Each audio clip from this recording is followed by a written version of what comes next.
Alright guys, are you ready for part 3 of Fake Mustache? Let's get started. As it turned out, I didn't see Casper at lunch. They closed school early because of the manhunt for the criminal mastermind of the bank robbery. Even though nobody had been hurt in the bank robbery, the FBI was worried that the leader of the gang might be dangerous.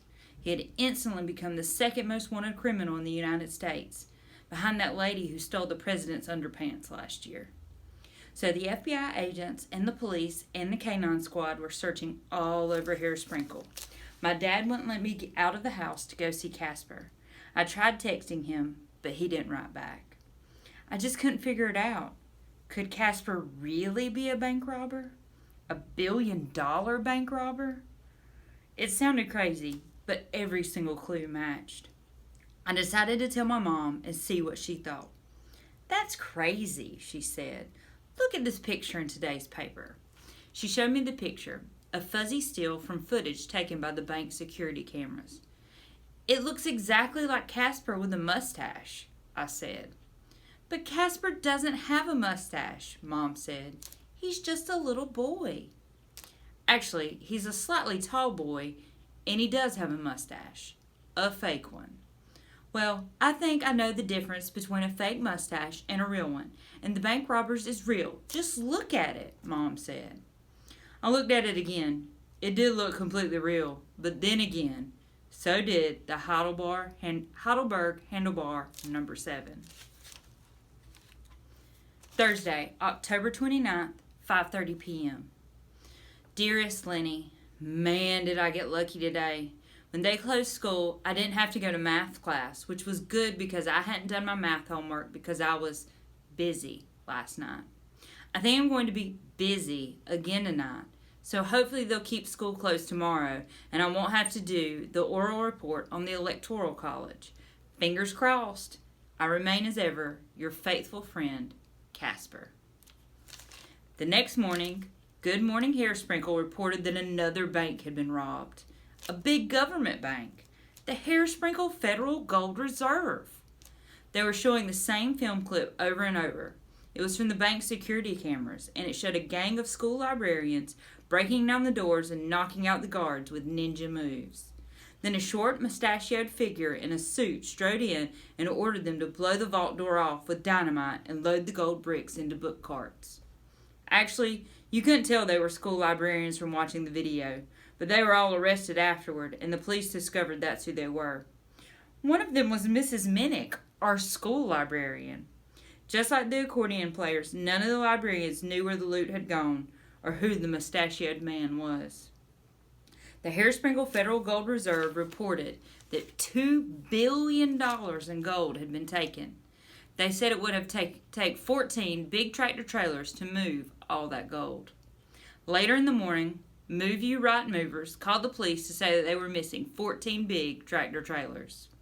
It was Friday, but school was called off for the whole day this time, and the National Guard was brought in to prevent another robbery.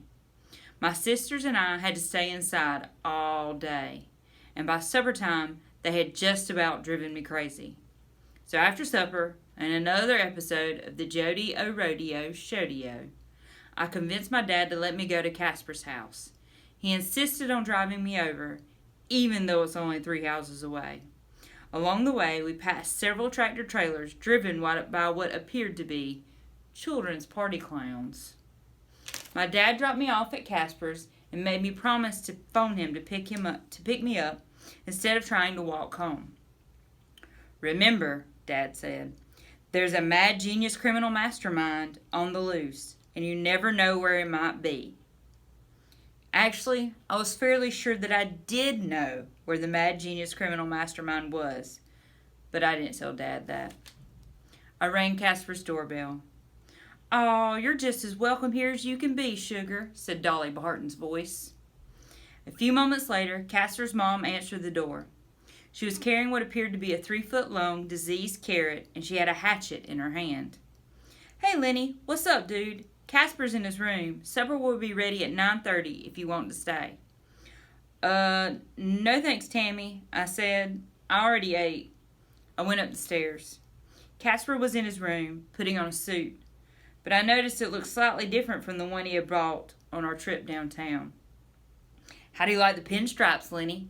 Casper asked. I decided the herringbone suit was a little too man about town and not quite enough hard-nosed businessman.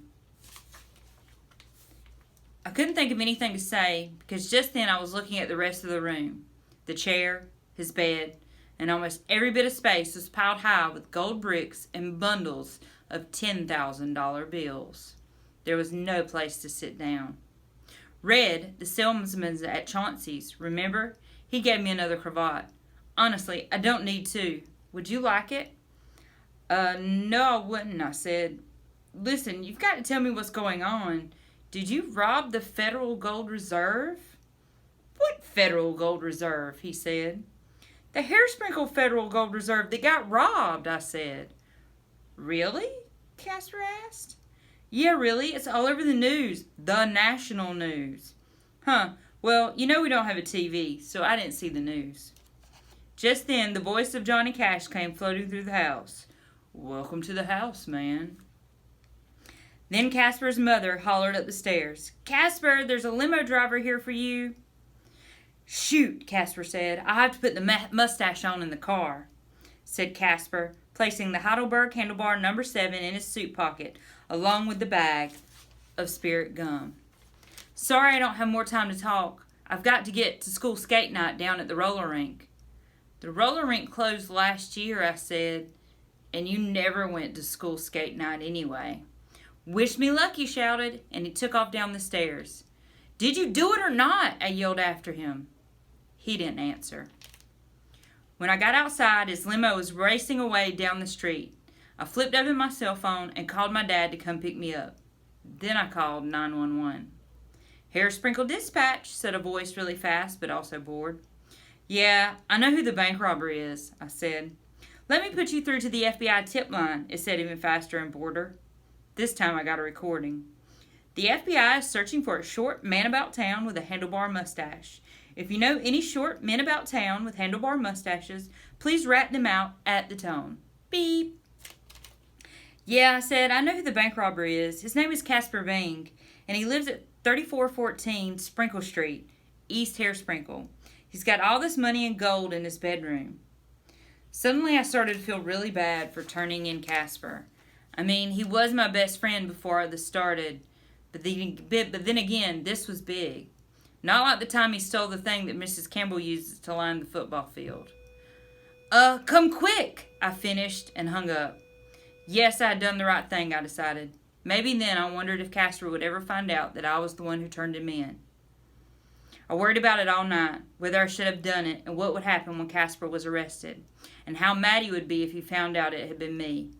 I never really got to sleep. I kept listening for police sirens racing towards Casper's house, maybe even a police helicopter. At 5 a.m., I got dressed and went downstairs and turned on Happy Weekend Hairsprinkle. The anchor woman was saying, Hairsprinkle breathes more easily after a quiet night. No arrest has been made, but no more banks have been robbed. We have FBI Director Marcy Dropbag with us live from Hairsprinkle. You must be relieved, Dr. Dropbag. Relieved but frustrated, Angie. We spent the evening following up on false tips from our tip line. False tips? What sort of sick person would phone in a false tip at a time like this? I don't know, Angie, but it makes our job harder. Can you believe that one caller tried to turn in a 7th grader? A 7th grade teacher? No, Angie, an actual 7th grade student. The caller claimed the student had a bedroom full of money and gold.